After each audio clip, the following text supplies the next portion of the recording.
ভালোবাসা হলো শীতের রাতে ঘুমানোর সময় স্ত্রীর গায়ে আলতো করে চাদর টেনে দেওয়া, কিংবা স্বামীর জ্বর এলে সারা রাত জেগে মাথায় জলপট্টি দেওয়া, কিংবা রেগে গিয়ে তুমুল ঝগড়া করার পরেও খাবার টেবিলে বসে মুখ গোমরা করে বলা, রাগ করে তো আর পেট ভরবে না, চুপচাপ খেয়ে নাও। সম্পর্ক টিকে থাকে এই ছোট ছোট যত্নে, দামি উপহারে নয়। প্রিয়জনকে ভিডিওটি পাঠিয়ে দিন।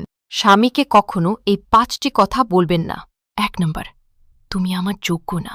2 নম্বর, তুমি আমার মনের মতো না। 3 নম্বর, তোমাকে বিয়ে করে আমার জীবন শেষ। 4 নম্বর, তুমি আমায় কিছু দাওনি। 5 নম্বর, ভালো না লাগলে ছেড়ে দাও।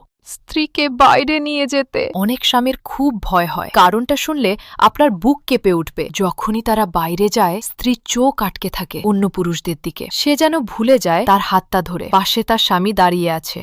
সে অসহায় স্বামীকে তখন শুধু স্ত্রীর চোখের দিকে তাকিয়ে থাকে, এই চাপা কষ্ট আর অপমানের ভয়ে। অনেক স্বামী আজ তার স্ত্রীকে নিয়ে বাইরে যেতে ভয় পায়। প্রিয়জনকে ভিডিওটি পাঠিয়ে দিন। হিংসার কোনো ওষুধ এখনো আবিষ্কার হয়নি, তাই যারা জ্বলছে তাদেরকে জ্বলতে দাও।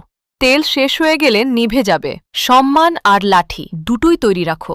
যে জেতার যোগ্য তাকে সেটা দেওয়া শুরু করে দাও। স্ত্রীকে সম্মান করতে না পারলে বিয়ে করার দরকার নাই, দুমুঠো ভাত খাওয়ার জন্য। আপনার স্ত্রী আপনার ঘরে আসে নাই, স্ত্রীর অধিকার আছে, স্ত্রীর হক রয়েছে। আপনি শুধু তাকে 2 মুঠো খাবার দিচ্ছেন আর মনে করছেন আপনার দায়িত্ব শেষ। খবরদার, এটা কখনো ভাববেন না। একসাথে থাকলে, এক বিছানা থাকলে স্বামী হওয়া যায় না। স্বামী হতে হলে স্ত্রীর মন বুঝতে হয়, স্ত্রীর দুঃখ কষ্ট বুঝতে হয়। পৃথিবীর সবচেয়ে বড় অপরাধ হল অতিরিক্ত ভালোবাসা। এই অপরাধের শাস্তি কোনো আদালতে দেয় না, দেয় আপনার প্রিয় মানুষটা।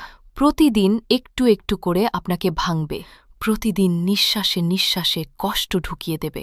এটা এমন যন্ত্রণা, কান্না আসে কিন্তু চোখ ভেজে না, মরে যেতে ইচ্ছা করে কিন্তু মরেও যায় না, কারণ শরীরটা বেঁচে থাকে।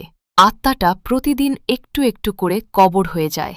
যদি টের পেতাম তোমার ওই মায়ার আড়ালে এত অবহেলা লুকিয়ে আছে, তাহলে ভুলেও তোমাকে ভালোবাসার দুঃসাহস করতাম না। এতটা কাছে টেনে, এতটা আপন করে কেউ যে কলিজায় এত নিষ্ঠুরভাবে আঘাত করতে পারে তা আমার জানা ছিল না। আমি তো চোখ বন্ধ করে অন্ধের মতো বিশ্বাস করেছিলাম আমি তোমাকে, কিন্তু বুঝতে পারিনি শক্ত করে ধরে রাখা হাতটা তুমি মাঝপথে এত সহজে ছেড়ে দিবে।